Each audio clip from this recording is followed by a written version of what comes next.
بسم اللہ الرحمن الرحیم نحمدہ ونصلی ونسلم علی رسولہ الکریم۔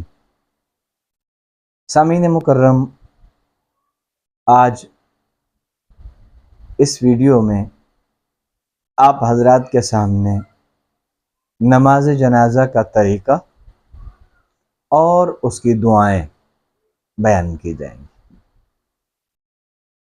سامعین کرام،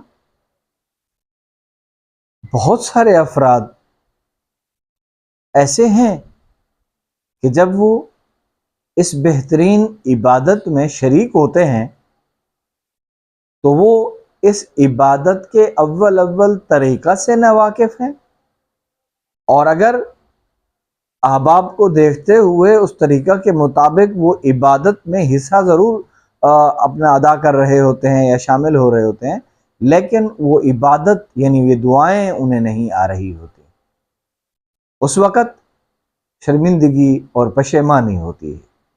ہم سب پہ لازم ہے کہ ہم ان دعاؤں کو اور اس طریقہ کو ضرور یاد کریں۔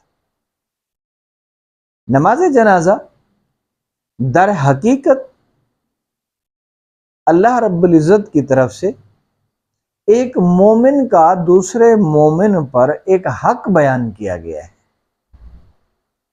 ایک مومن کا دوسرے مومن پر حق ہے کہ جب اس کا انتقال ہو جائے تو دوسرا مومن اس کے جنازہ میں شریک ہو۔ باقی حقوق بھی ہیں۔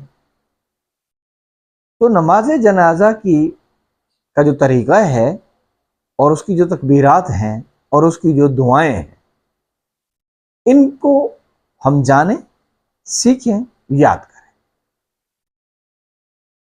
4 تکبیرات پر مشتمل یہ نماز ہے، اور یہ نماز جنازہ فرض کفایہ ہے۔ فرض کفایہ کا مطلب اگر کسی فیملی میں سے کوئی ایک فرد، بستی محلے میں سے کوئی ایک فرد، شہر میں سے یا ملک میں سے کوئی ایک فرد کہیں شمولیت اختیار کرتا ہے تو اللہ تبارک و تعالیٰ اپنی شان رحیمی کے صدقے اس پوری فیملی، اس شہر کی طرف سے اس کو ادا فرما دیتے ہیں، یعنی سب کو ثواب عطا فرما دیتے ہیں۔ اس کی 4 تکبیریں ہیں۔ پہلی تکبیر کے بعد ثنا پڑھنی ہوتی ہے، اللہ تعالیٰ کی حمد و ثنا بیان کرنی ہوتی ہے۔ وہ الفاظ ثنا کی یہ ہیں: سبحانک اللہم وبحمدک وتبارک اسمک وتعالی جدک وجل ثناؤک ولا الہ غیرک۔ اس پوری عبارت میں ایک جملہ تبدیل ہے جو عام طور پر ہم فرض نمازوں میں پڑھتے ہیں، 5 گانہ نمازوں میں، نوافل میں، وہ ہے وجل ثناؤک۔ اس کو اہمیت کے ساتھ یاد کرنا ہے۔ اسے دوسری تکبیر میں جو ہم نے درود شریف پڑھنا ہے، اس کے سننے سے پہلے ایک اہم بات یہ بھی ذہن میں رکھیں کہ جب ہم اس جنازہ کی ابتدا کر رہے ہوتے ہیں، پڑھنے میں نیت کر رہے ہوتے ہیں، تو اس کی جو ٹیکنیکل اس کی جو نیت ہے وہ عام طور پر احباب کو نہیں مستحضر ہوتی، حاضر نہیں ہوتی، دماغ میں آ نہیں رہی ہوتی، اس کے الفاظ نہیں آ رہے ہوتے۔ تو کیا جب تک کوئی نیت نہیں کرتا یا ان الفاظ کو نہیں پڑھتا کیا اس کی نماز جنازہ نہیں ہوتی؟ نہیں، ایسی بات نہیں ہے۔ جب آپ آ گئے ہیں کسی عبادت میں، اس میں شامل ہو گئے ہیں، اور آپ کو اگر وہ الفاظ نہیں بھی آتے تو آپ بسم اللہ الرحمن الرحیم پڑھ کے وہ آپ شروع کر سکتے ہیں امام صاحب کے ساتھ۔